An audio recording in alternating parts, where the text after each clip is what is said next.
What's going on, everybody? Welcome to this week's edition of the 48 Minutes Basketball Network, brought to you by you. Would you like to have your name here on the front in the opening of this episode? You can just simply contact us. That's all we ask, and we'll make it happen because we're desperate. And we are easily bought.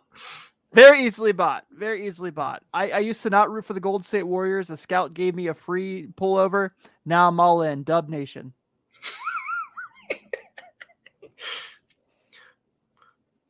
What's going on, Tim? Oh, Sean, just really excited to be here talking some basketball. I can't believe we're a month away from the season starting. Finally. I know, man. Like, I've been really waiting for it, and then the Bengals getting off to a shitty start has made me want it even more. Yeah. I already started watching clips of because I'm like, when the baby's here, I'm not gonna be doing pods as much as I have been for the past 15 years. I was like, man, I can though watch footage of the draft. So I've already started my draft prep for 2023. Very nice. And very excited. Very excited. I didn't watch any Victor Wembanyama. I've seen enough. I know he's the guy. You're sold. You're sold on Vic. Scoot Henderson, he's 2. He's awesome. But Scoot? from there, Scoot. Okay. Scoot. And then how could he not be with a name like that? Dude, well, he's the first player ever to do 2 years in G League Ignite because he graduated high school early. Okay. So 2 years of pro training before. How's he doing in that? Nasty. He's nasty. Okay. I like it. Yeah. So we'll talk about that through the year. Before we do kind of get into some conversation today, real quick, Ben Brown will not be joining us tonight. Josh Hayes will be here when he gets home, coming home from the day job. Sean, I don't know if you saw or not. I know you don't keep a keen eye on the WNBA like I do. I don't. Which, it's totally okay. I disagree, but it's totally okay. A'ja Wilson of the Las Vegas Aces is probably now my favorite basketball player in the whole world. So, and she just won a WNBA title. Yeah, she won Finals MVP. Okay. How many seasons deep is she at this point in her career? I think this might be her 4th. Okay, she's hitting her stride early. That's good. She's phenomenal. Okay. And when she went to the post-game presser after winning the said WNBA championship, she was carrying a giant bottle of Michelob Ultra and set it down on the table. Props, step 1. And then was kind of just talking about, she's basically saying like, okay, we're a team that just won a championship and we're in Las Vegas. So, this party's going to be hopping. And she's told the whole team that they cannot show up for the parade unless they are 4 shots deep. Nice. Yeah. Needless to say, A'ja Wilson is an American treasure and we love her very much. So. And Becky Hammond, man. Becky Hammond. She's the GOAT. Will she be the first woman to win as a head coach in the WNBA and the NBA? I think her career is just getting heated up in the coaching sphere. Yeah, so. I did too. I think she's tremendous, and this has been great. That was a really good team too. I thought it was really fun. I was I obviously lean towards the Chicago Sky, Bulls fan. Keep it in the city. But it was cool to see. It was a fun playoffs. I wish I would kill for the NBA. The NBA never will, but I would kill for them to go to the WNBA's format of like the first 2 rounds are a best of 1. Like you lose and you're done, straight NCAA tournament style. Yeah. And then I think the conference semis are best of 3, and the finals I think are best of 5. If I have that correct. And I mean that cuts a month off the playoffs. That's a month of revenue you lose. But dude, it's so intense. I love it. I mean, you've already lost the NBA's attention when you said month of revenue lost. I know. So it's like I remember when they did the switch from 3 games to 5 games at the beginning of and I've hated that change ever since. I think the first round needs to be back to a best of 5. It's totally so long. Agree. God, totally we slog through those playoffs. We really do. Yeah, dude. So you and I were texting about this a little bit yesterday. In 2K this year, there's the eras mode where you'll go back and it'll adapt not only does it have current rosters from that time frame in which you play, but it also, which is amazing, the authenticity. You of, told me like, that, yeah. this. Scott Padgett is in the NBA 2K game. Former Kentucky Wildcat Scott Padgett. I'm familiar with his work. Yeah. And so that part's really cool. And then so it actually adapts the rules, because the idea is like you're getting ready for Michael Jordan's draft, you're getting ready for Shaquille O'Neal's draft, you're getting ready for LeBron James' draft, whatever era you choose, or you can play current day. So they also adapt to the NBA rules at that time. So you'll play like in the 80s, and those playoff series are as short as they were back then. And it's like I simulated through one because I wanted to see if I could get to the first pick with the Bulls, because they don't do the whole thing where it's like, this is what everyone thinks. Like, this is how this guy's career turned out. And this is how we did the draft. So, like, if you look at like the 03 draft on your big board, it's like LeBron, Wade, Melo. There's no Darko in the top 4. He's like down in the 20s kind of thing. Yeah. So yeah, they're like Michael Jordan, Hakeem Olajuwon, and not Charles Barkley, and like especially not Charles. Yeah, and then but that one's easy because there's no lottery. So if you want to get like Michael Jordan, just take over the team year one, force your team to lose every game, because then you automatically get the first pick. Yeah. So I figured that out. That's my 2K tip of the day. Also very, very upset with my local GameStop about still not getting over it. What are you gonna do for League Pass this year? I'm gonna have to buy it. At least it's cheaper this year. It's much cheaper than it has been in years past, so that's great. Okay. But my wife, she had to listen to me bitch about this for like a week and a half now, and she's like, "Okay, I get it. Like, we have more important things to worry about in life." So, okay, all right. Yeah. All right. So I'm also doing the double ear today on the headset. I'm not used to this. So do I sound like I have voice modulation right now? Because I feel like I do. You sound great, actually. Oh, wonderful. Awesome. Yes. So should we actually get to these topics that we were supposed to have? Yeah, we've been bullshitting for way too long here. Come on. 7 minutes. I mean, Okay, let's go. Let's do it. All right. Let's go ahead and start here. So this is the big news right now, obviously, with the CBA conversation. The new NBA draft age rule. So as part of the CBA conversation is lowering to 19 and over. And before anyone does the how fitting that the year Bronny James is eligible, they're going to do this, Woj flat out said that it would take several years to go into effect. So no, this is not LeBron James twisting and turning the NBA like he has in years past, as much as he probably liked to. But so Sham said in The Athletic that the league and the NBPA are expected to agree on moving the AHL back to 18 years old for the first time since 2004 when Dwight Howard's draft. But they said they are hopeful that it will be done in July in the new CBA. And then Woj said that there is no advancing on the elimination of the one and done rule just yet. So we've talked about this quite a bit for the past few years about how we felt like this is a thing that needed to happen. It makes a ton of sense for kind of the draft, the league moving forward. This is where we go with the future. The G League Ignite has been a huge thing kind of affecting this. And really, I know a lot of people kind of are like, well, that's the end of college basketball. And I totally disagree. I think college basketball is still going to be great for what it is. I think March Madness still has that spectacular thing because not every single high school player that ends up being NBA ready is going to be ready straight out of high school. A lot of those kids are going to need college. But, going back to that, for these, like, you can probably go through draft classes in years past. Like, Derrick Rose had no business playing college basketball. Kyrie Irving had no business playing college basketball, so much that he didn't. He played like 10 games. And Anthony Davis had no business playing college basketball. He was incredible in college. It was a blast to watch, but had no business. Russell Westbrook, actually, no, his freshman year, he didn't play much at all, but his sophomore year was when it was like, okay. But where are you at with this, man? Curious. Like, I feel like it's a good idea. And I feel like it's going to take effect. And I think this is a really good thing because now there's multiple gateways for kids. If you don't really feel like doing the year of college, if you want to like opposite Ben Simmons, this is kind of the way to go.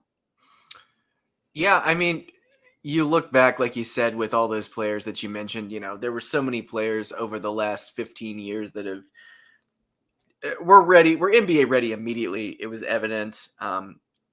And I wouldn't say it was a complete waste of their time, but you look at someone like Derrick Rose who didn't have very good transcripts and ended up basically vacating a Final Four appearance because of that. Like what was the point of all that? You know what I mean? And he even basically when he came to Chicago, they introduced him as from Chicago. I mean, he had no connection to Memphis. So I think this is going to be the thing that I love about bringing the 18-year-old players back into the NBA. The reason I love it so much is there's so many bad swings and misses. Yeah. For every Dwight Howard, you have a Kwame Brown. So I love the big swings on high school players. You can change a team's fortunes just by doing it, or you can totally just dump a draft pick completely and ruin your chances, and then somebody else is great. I'm all for it. Let them make some mistakes early. Like let's put some young people back in the league again. And when Dwight Howard came to the NBA that year, like he was a lot of fun. He was raw as hell when he came in, but it was still a lot of fun watching him progress. I didn't need to go see him, go play, a year with Duke or whatever, and with, a lot of these, I feel like over the last couple of years, especially in college basketball, the guys that do build themselves up, career-wise through college and play a couple years that aren't NBA ready, that's great for them. But some of these guys, they're already ready. So just let them jump in. Let's not go through all this bull crap, and have them go to UK or Duke or any of these big name schools where they know they're going to be a one and done situation. It's just silly to me. It is absolutely silly. And like you said, Tim, I do not think this hurts college basketball at all. I think, if a player is NBA ready and a team wants to take him, what does it matter? You know what I mean? Yeah, I totally agree. I think the thing too that a lot of people seem to think when they're like the ones that are in disagreement of it is that it's like, well, if you like look at this, how many guys are just gonna skip school now and not take a chance? And really, if you look in that time frame of like Moses Malone to when they finally decided like to make it a 1 year college rule. Yeah. It's not like there was a guy every year. I mean, for most, No, it took till Kevin Garnett, and then Kobe Bryant, which was like wasn't a high draft. No. You know what I mean? Like he Yeah. was like drafted in the middle of the first round, and then you can go down the list. There's guys from there, but like I said, Kwame Brown was like, look, I'll be honest. I watched Kwame Brown's high school tape not too long ago. Yeah, I probably would have been fooled. If I was a scout, been like, he's going to be tremendous. He's going to be incredible. Yeah. Like, and some guys just have that. Like OJ Mayo, if you'd show someone OJ Mayo's high school tape, they might think he's Michael Jordan. Like that tape, his high school tape is insane. Like it's unbelievable. Michael Jordan's definitely an exaggeration. So please do not burn me, internet. I'm just kind of joking around here. But dude, OJ Mayo and Bill Walker were high school teammates, and they looked like they were for sure lottery picks when they played together. Yeah. And obviously LeBron, Dwight Howard, but like even Dwight Howard, it wasn't like a surefire. We didn't know if he was going 1 overall until he got drafted. Yeah, you're right. Yeah, he was not consensus number 1 that year. Yeah, because him and Emeka, like you heard about Dwight. God, Emeka was so good too then. So he had that year, with BG, so. Yeah, so it's like Emeka actually won Rookie of the Year that year. Yeah. Which is kind of fascinating. But I think when you kind of look at it, it's just like, I think this is great. And I'm sure there's going to be something where, if a guy doesn't get drafted, especially now that like college players can have agents and work and discuss stuff with agents, they have NIL. It's not the end of it, kid, if he doesn't get drafted. If he tries this out, hey, it didn't work out. Go play a year at, North Carolina. Go play a year at USC. Or, hey, we got the G League. Hey, go and play in Spain for a year. See how it works out. Like Brandon Jennings is like the greatest. He was so far ahead of his time when he did that. Yeah. You know what I mean? Yeah. Like when he's like, I'm not going to Arizona. I'm going to go play in Spain. Was it Spain or Greece? It doesn't really matter. Yeah. But in this day and age, I think it's great because it doesn't limit people. Like when kids did it when we were younger, if they entered the draft, they hired an agent, they couldn't go to college. Yeah, remember that. Yeah. Remember What about- Randolph Morris entered the draft, hired an Yeah. agent, didn't get drafted, got to go back to Kentucky, but was still considered an NBA free agent. Yeah, and he went to the Knicks for the playoffs, I believe. They didn't even play him. Yeah, the Knicks signed him right after the NCAA tournament, and which was like fascinating. Yeah, that was probably like the one time that'll probably ever happen. Yeah, there's no way it happens from here. But there's a lot of who was the guy from Kentucky that hired an agent and couldn't go back? Was it, and he ended up making it as like a G League player out at Azubuike, was that his name? Coletta, yeah. Yeah, he signed one and then kind of made a boo-boo there, and then years later ended up kind of working his way up through the ranks and actually became a pretty decent player. He is the Warriors color commentator. Is he? Okay. Yeah. Okay. He was on the We Believe Warriors. He was. Yes, he was. Yeah. Yeah. All right. I think we got Josh in here. Josh, talk real quick. Let's make sure your mic works while we're on the air. How we doing, fellas? All right. Cool. Yeah. I see you rocking the First Tuscaloosa try. hat. Yeah. So yeah, I came just coming straight from work, man. I had to. The hair day is not great. So same. So I understand. Real quick, we've kind of touched on it a little bit. If you didn't get a chance to catch the first few minutes, we kind of talked about the beauty in doing this now with lowering it, with kind of quote unquote ending the one and done rule. We did mention, it's going to take about, several years according to Woj's report to going through. So, we kind of talked about the benefit of, one, this is great for the kid. Two, this isn't like it was in the mid 2000s. So if a kid didn't get drafted, he couldn't go back to school now. Obviously so many more options to play pro ball and make a name for yourself with NIL. So kind of real quick, get your thoughts on the transition of potentially moving the end of one and done. Well, I guess at this point, it's almost like they just should have never happened to begin with. I mean, it's really not been the rules not really been in place that long. I mean, if you really think about it. Yeah. Right. What are we talking? 12, 16, 13? 17 years. Yeah. Yeah. For some reason, Anthony Davis was the one that popped up in my head when I thought about the rule, going to Kentucky, one and done, going pro. But I know it was right before that. 2009 was John Wall and all them guys at Kentucky. So it was right before that when that rule got put in place. And I never Dwight's understood. draft was the last draft. What's that? Dwight Howard's draft was the last draft in Okay. 04, actually. Yeah. So I never really understood what the benefit was from it, other than college basketball got, a great player for 1 year. But as we saw, it didn't really translate into anything in college basketball when it came to winning. Like I said, Kentucky won in 2012 with Anthony Davis and those guys. And then like most of those championships that we saw from there on out were teams where guys stayed.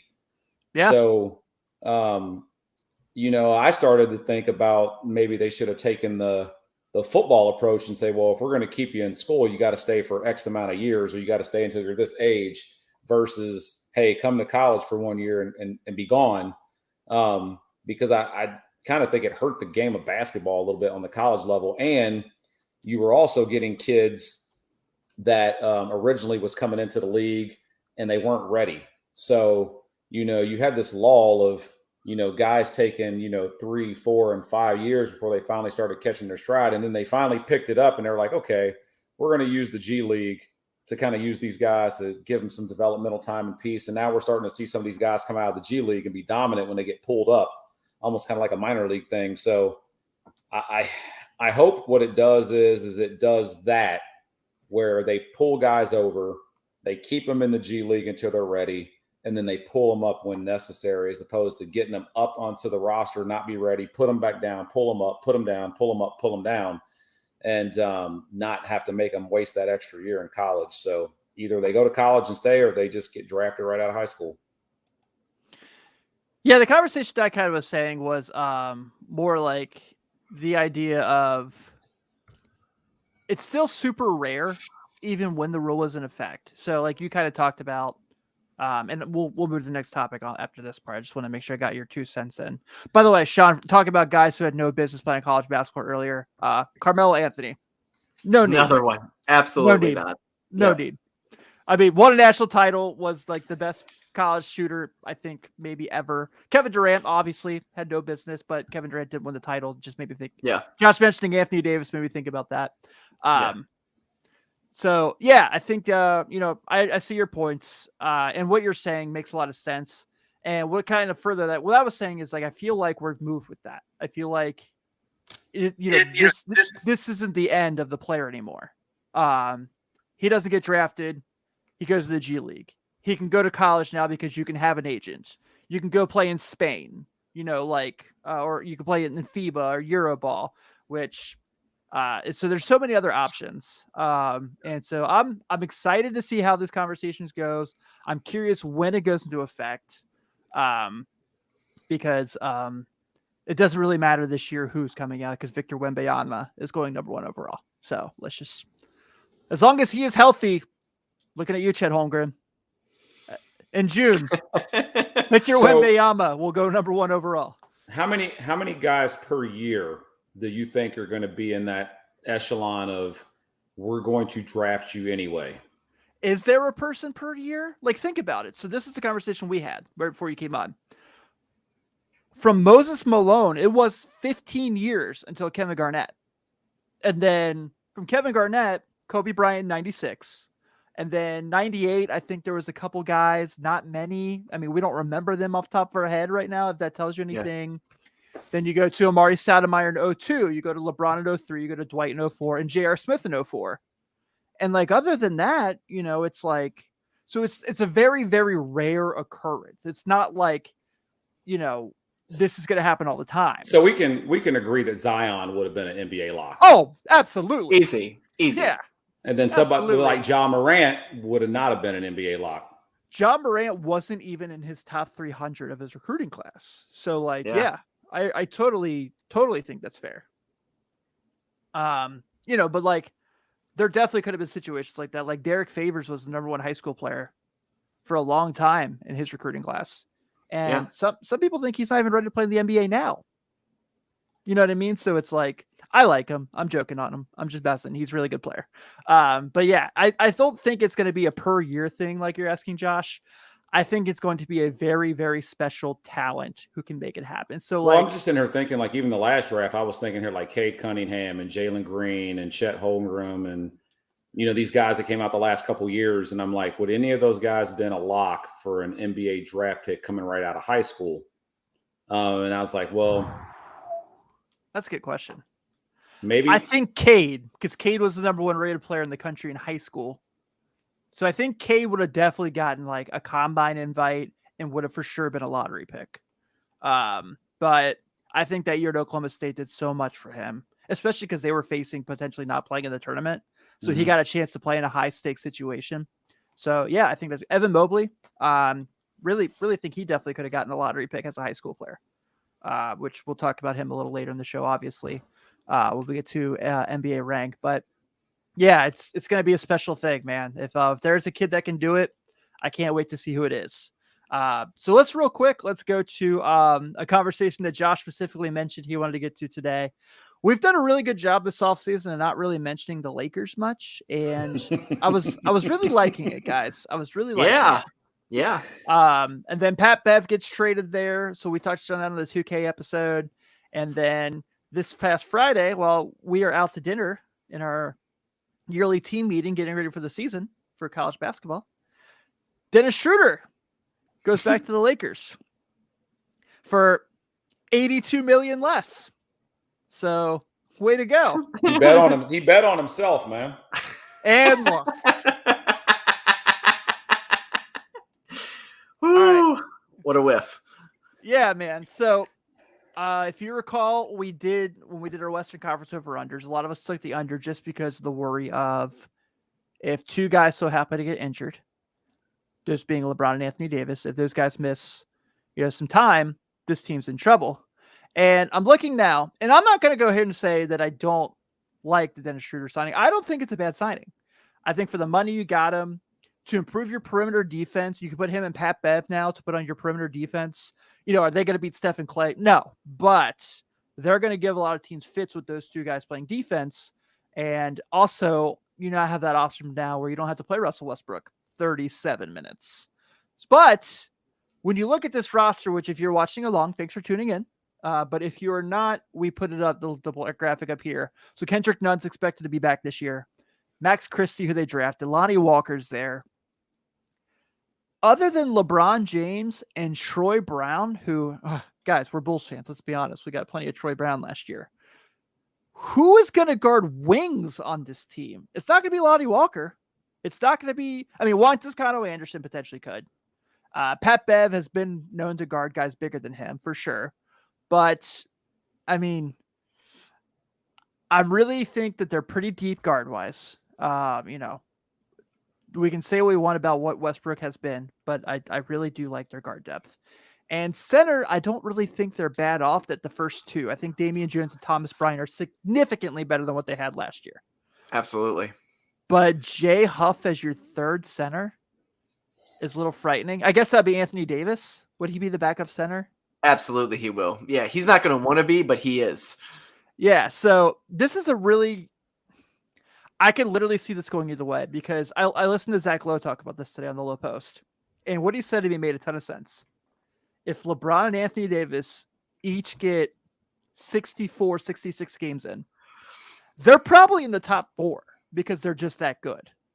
Yeah. But if they play 58 each, or, we have another thing like last year, Anthony Davis played 37, I think it was like that, they're in a lot of trouble. Yeah, this is I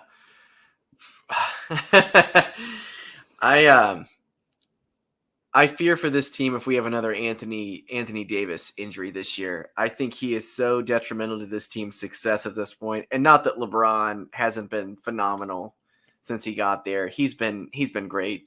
This is one of those teams that just sunk so much money into a couple people, and they've just painted themselves into a corner. I've said it a million times, and we've talked about this literally more than any team we've talked about the last 2 years, just because they're so fascinating, because they should be good, but they're not. And they were 1 year. They got one, which is what it was. If anything, it was still worth it. I'm not going to say it wasn't worth it, but if one or both of your stars get hurt mid-year, it's like, let's say we have a couple days or a couple weeks where both of those guys are not playing, and you're relying on Russell Westbrook or Lonnie, Walker, and what are we going to get with this team at all? And I do like you said, Tim, like bringing in Thomas Bryant. I think he's a very solid NBA center. I think he's decent to have on here, but I just don't know who is the guy after that. And, it should be Russell Westbrook, but what are we going to get here? I don't know. I'm just, no clue. If they get hurt midway through the season or hurt for a long period of time, and Anthony Davis is going to get bumped at some point and miss a period of games, it's going to happen. There is nothing that will prevent that period with him. He's just not a durable guy. It's going to be really tough to watch this team. They're just not going to be interesting to watch, and we're going to be talking about them all year. But if everything goes as planned, like you said, they get 66 games or something, they're in the playoffs. They're in the playoffs, and they can make some damage if they are actually healthy. By the time the playoffs start, look out. Yeah, I'm going the other way with, I don't understand where this team's going to go offensively after the first two. LeBron averaged 30 points a game last year. I don't know if he's going to be able to put that pace up again, getting older. Anthony Davis, I would still consider in his prime, if he's healthy, he should probably be a 26, 27, 28 point per game guy. And then after that, I just don't know which Russell Westbrook you're going to get. I don't know if they're going to have him come off the bench. I don't know if they're going to start him. I don't know what his minute time is going to be. I don't know if Schroeder could be a third scorer. And the way this roster is constructed, I still don't think that they have the shooters that they need to be able to compete with the way LeBron plays basketball. So this roster is like super odd to me, like way odd. And I just don't know what Lakers team we're going to get. I don't know how they're going to construct their offense. All I can tell you is the year they won a championship and everything went through Anthony Davis, they were a much better basketball team. But if he can't stay on the floor and LeBron has to go back to the 37-7, like this team is not getting in the playoffs. I think you bring up great points for sure, Josh.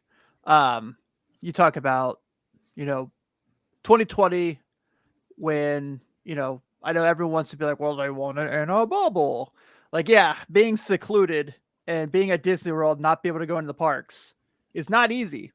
I would go insane. Like, if you want to torture Tim, drag him just outside of Lake Buena Vista just so he can see the castle, and then just don't let him in and just watch him go crazy, because that is Tim right there. Like, I doubt that LeBron was like, oh man, I gotta ride really in the small world. My God, I mean, I can see Splash Mountain from here, guys. Oh, dude. And I can't go. Splash Mountain would be more painful than the castle. I'm just gonna go and tell you now. But but go back to Josh's point. If you go back and watch, I actually really want to do a rewatch of Game 5 of that finals when Jimmy Butler just goes insane for the Heat. The infamous meme where he's like, dude, it's such a great game. Like, I would just love to just sit there and like do a show where we just rewatch it and talk about it. But yeah, Anthony Davis. Anthony Davis wins them 2 of the Nuggets games. And he wins them, I think, Game 3? No, Game 4, because the Lakers win the first 2, and then Miami wins 1. And he's just terrific in those games. I might have my games off. I don't have it in front of me at the moment. But, yeah, I think when you run it through him, it kind of makes all the difference. I don't know who the third scorer is. I'll bring it back up again here real quick because, let's look at this real quick. You assume they're starting 5. Westbrook, Beverly, LeBron, Davis, Thomas Bryant. Assumption. If you guys think anything anything different, by all means, I'm all ears. But who scores on that team besides LeBron and Davis? Thomas Bryant's fine. He's a great offensive rebounder, but he can get putbacks. And okay, so your second unit: Dennis Schroeder, Austin Reeves, Max Christie, Lonnie Walker, Damian Jones.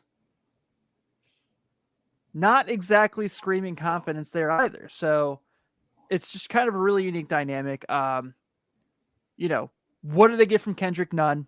That's a huge question because he said it all last year with the same injury Lonzo Ball has right now. Hello, anxiety, my old friend.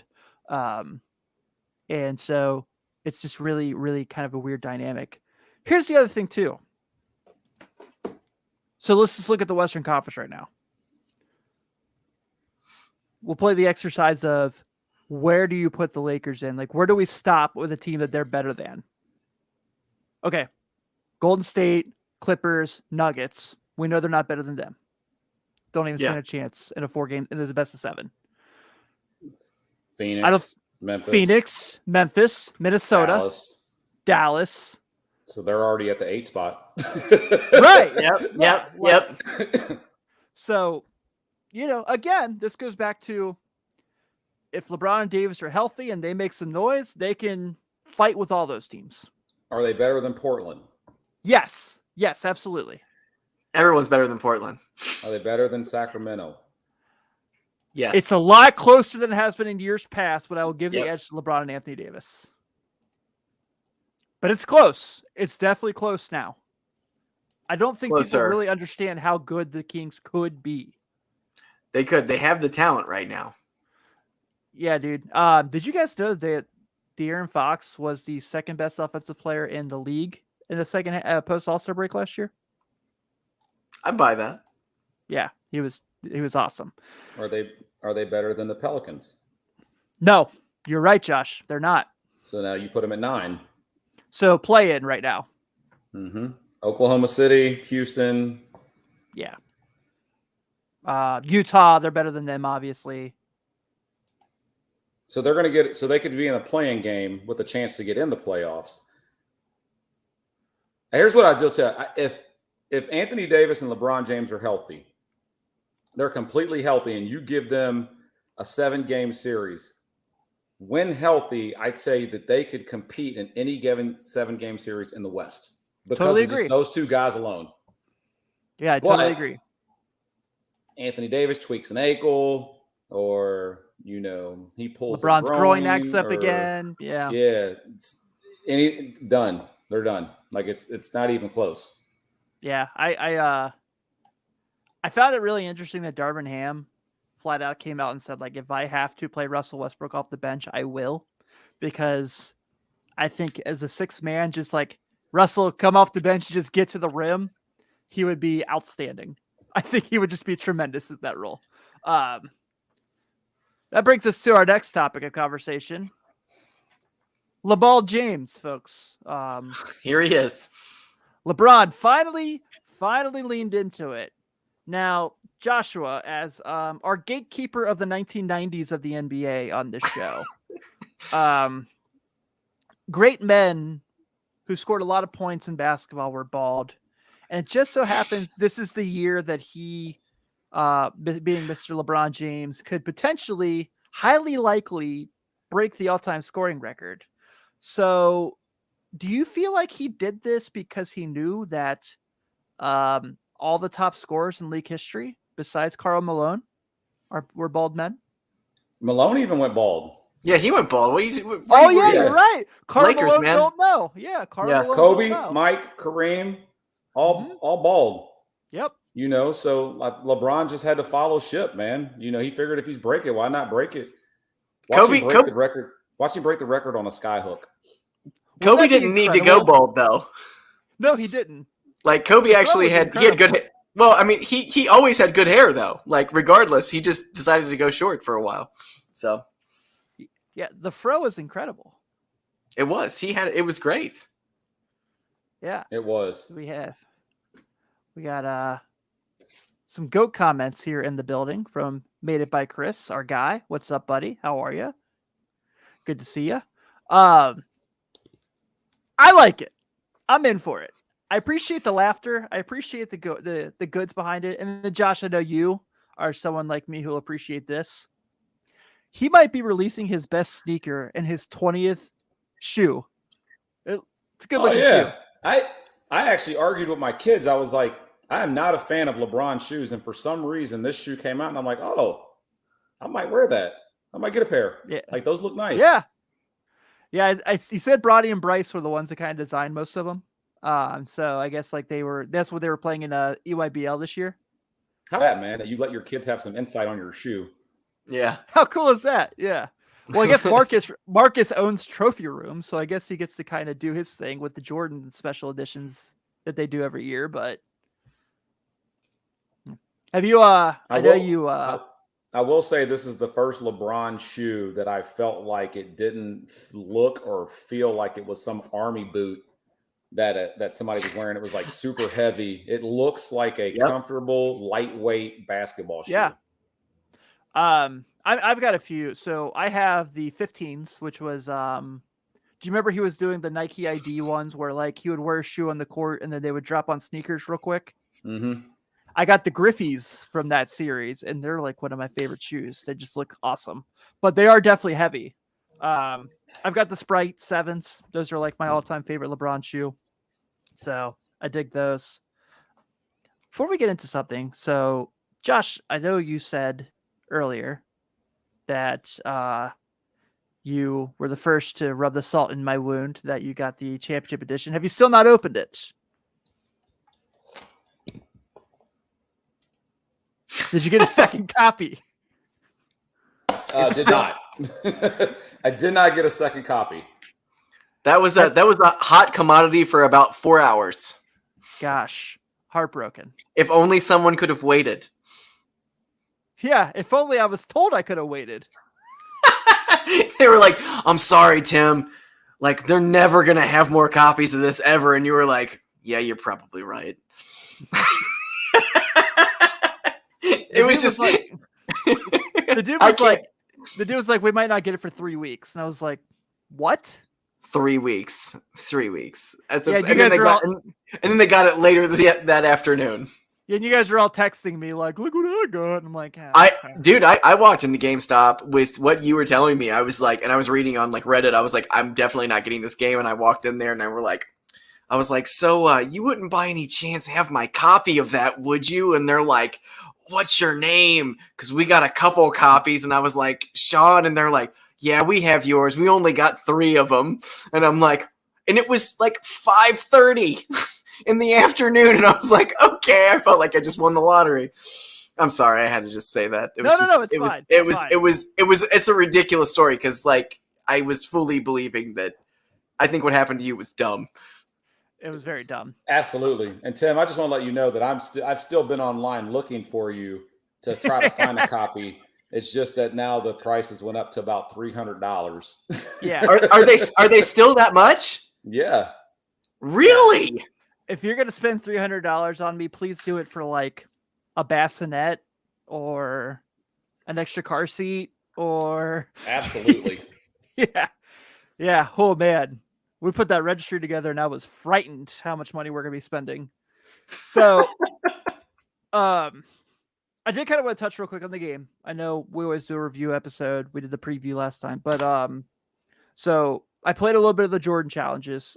I'm trying not to like run through it because I want to savor it and I want to enjoy it through the year. So Sure. I played the first 2, and just the presentation is absolutely incredible. So the first game is obviously North Carolina versus Georgetown NCAA championship.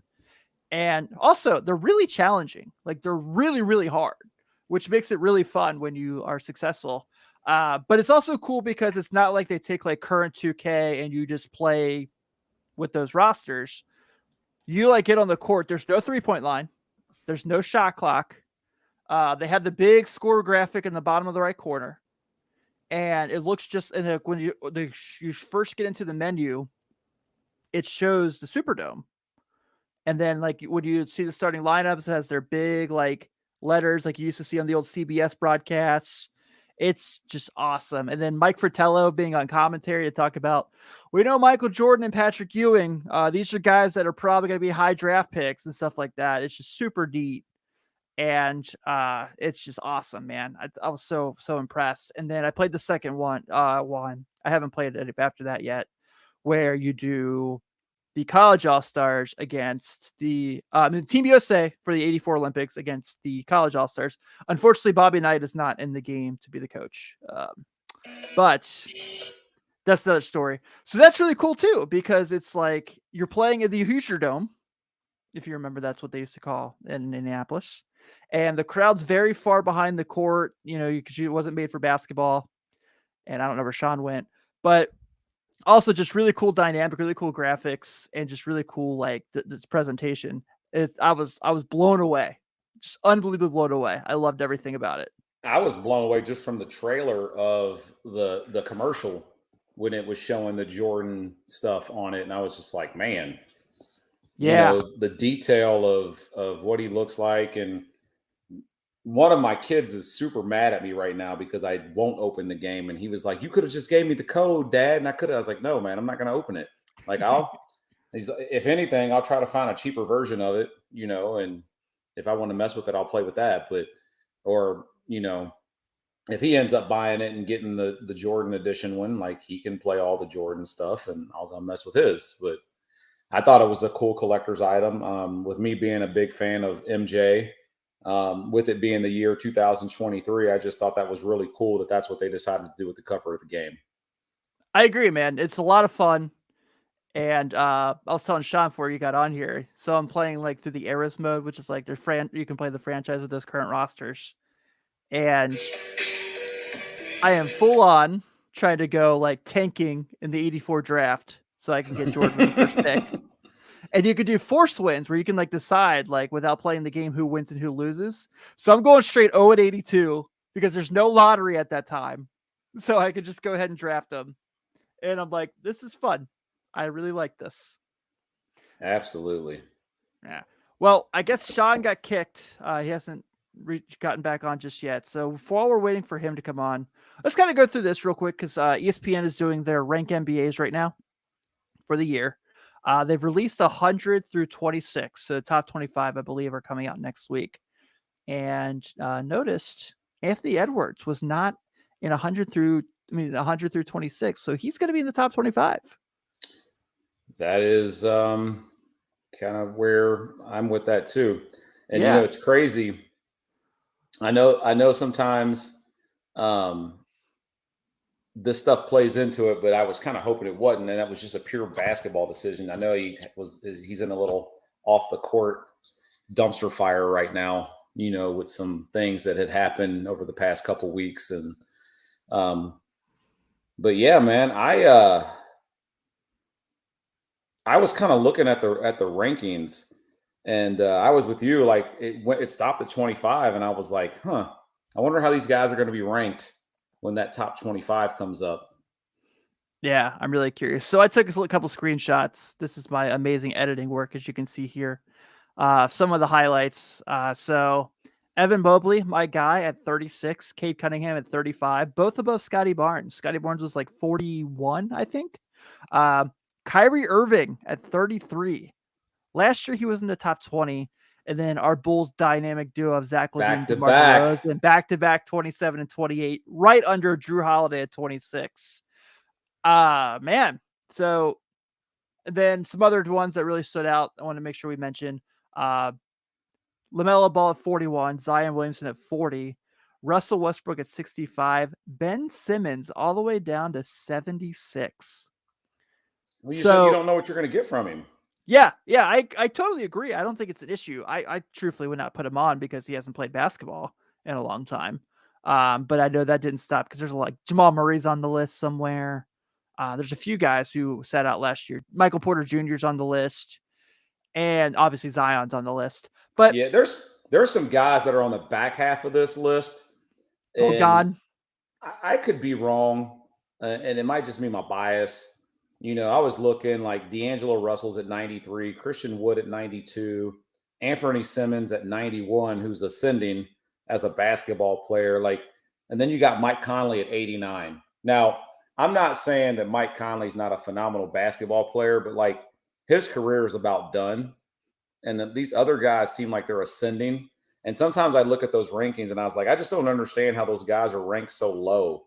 Guys like Malcolm Brogdon, just based off of the year that he had, and kind of the things they do on the floor. Jonas Valanciunas. Yeah, Jonas Valanciunas is ranked below Aaron Gordon. I didn't put the list together, but I see what these guys do on the floor day in and day out. And there's probably some guys on that backside I would rank. I don't know where I would put them, but I definitely see guys on this list that I'm like, I'm not really sure. I don't know. It's weird, man. Clint Capella's number 79 still. Lonzo got ranked at 78. Yeah, that was unique to me just because we don't know how much he's going to play this year. OG at 75. That's low. It's so super low, man. Yeah. There was a stretch where he was the best player on the team. Yeah. Pascal Siakam's in the top 30, I think. Come on, fellas. Yeah, it was unique. That's probably the lowest Westbrook's ever been, and he's only going to get lower as time goes on, which is really kind of interesting. I did see Chris mentioned LaMelo in the chat. He needs to be higher. You're talking about 6'5" point guard with unreal court vision. Also switched to numero uno this year. He's going to be rocking number 1 for the Charlotte. I have no issues with LaMelo Ball being higher. I think that he certainly deserves it. I worry about his defense still. I think a lot of these guys we're going to see, like Drew Holiday being 26, makes a ton of sense to me because of his two-way abilities. But I was going to ask you, because that was one of my things. Now I am being biased. He's 26 and Zach's 27 and DeMar's 28. Do you rank Drew Holiday over those two guys? I do, in the sense that we can count on him night in and night out to play defense, And I think that and he's a good offensive player, great defensive player, good offensive player, where the others, Zach LaVine is a very good offensive player who can sometimes be a good defender. Sometimes. Is he even better than Chris Middleton though? No. Because if the Bucks have Chris Middleton, I think that they win the East last year. Well, Chris Middleton's ranked 31 coming in. Let's see what I'm saying. Like, I totally see. I love Drew Holiday. Like you said, like in the Olympics, like he was the defensive showstopper on that team, and he showed what he was capable of doing, and he did it also in the playoffs. But it's hard, man. It's hard. It's hard. Like some people have their bias. Some people have sure. They have their favorites, but like just me personally, a healthy Zion is not number 40 in the league. I agree.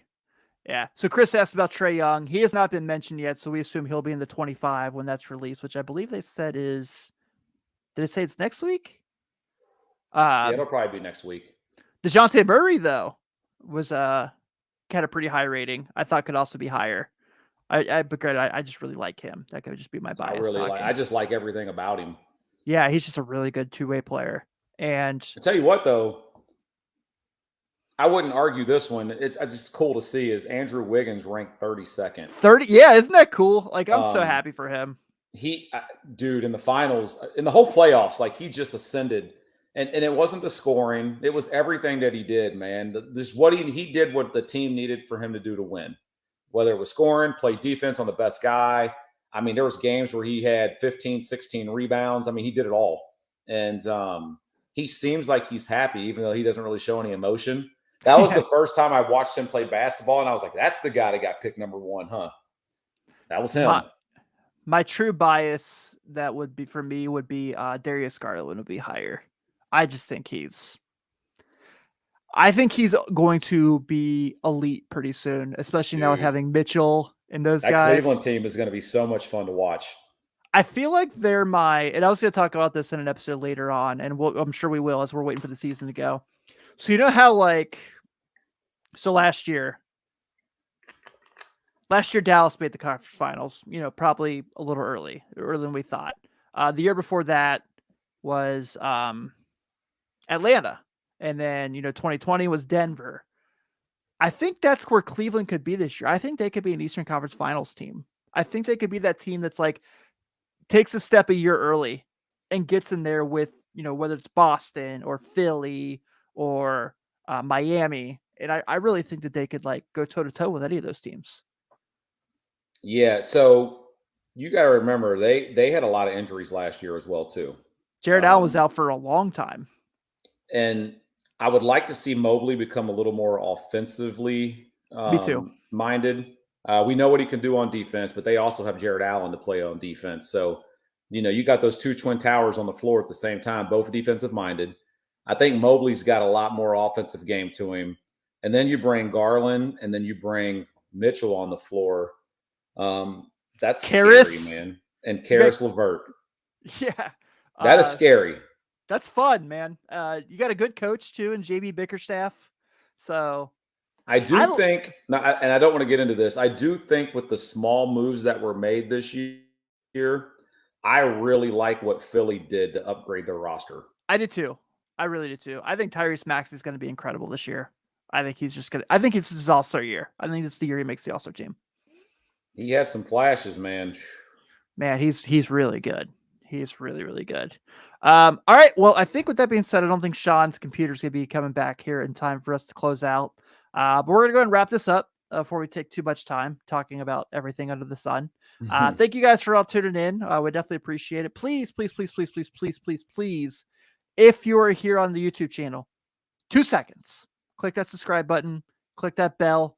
Anytime we have an episode pop up, it's going to alert you here. Follow us on all socials at 48 Minutes Network. And also, please, please, please, please, please, I'm begging you, go to your podcast subscriber of choice, whether it's Apple, Stitcher, Spotify, Google, whatever. Something I never heard of. I'm sure we're on it. The other day I said, Alexa, play 48 Minutes Basketball Network, and we popped up. That's pretty cool.